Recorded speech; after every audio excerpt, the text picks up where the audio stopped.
Hi hello every one, எல்லாருக்கும் வணக்கம். Bigg Boss season 9 third week review தான் நம்ம இன்னைக்கு பார்க்க போகிறோங்க.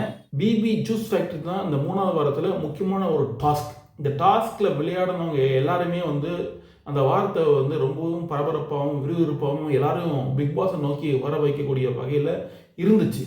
ஆனாலும் கூட கியூசியாக இருந்த திவாகர், பார்வதி 2 பேரும் நல்லா பண்ணாங்க. அதில் குறிப்பாக திவாகர் நல்லா ஒரு நடுநிலையாக இருந்தாருன்னு சொல்லிட்டு சொல்லலாம்.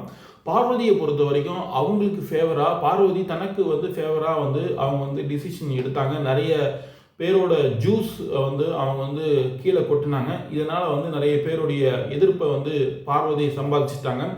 அது மட்டும் இல்லாமல் பார்வதிக்கு இந்த பாட்டில் சப்ளையராக இருந்த கம்ருதீன் ரொம்பவும் சப்போர்ட்டிவாக இருந்து பார்வதிக்கும் கம்ருதீனுக்கும் இடையே ஒரு ரேப்போ கிரியேட் ஆச்சு. அதன் மூலமாக அவங்களுக்குள்ள ஒரு கெமிஸ்ட்ரியும் ஒர்க் அவுட் ஆச்சு.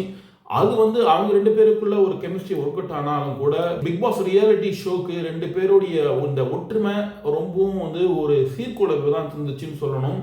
கடந்த வாரம் கம்ருதீனும் பார்வதியும் பண்ண கலாட்டா பிக் பாஸ் பார்க்கக்கூடிய எல்லாருக்குமே ஒரு வெறுப்பையும் கோபத்தையும் ஏற்படுத்துச்சு. 2 பேர் மேலேயும் சோஷியல் மீடியாவில் வைரலாக பலரும் கருத்து தெரிவித்தாங்க.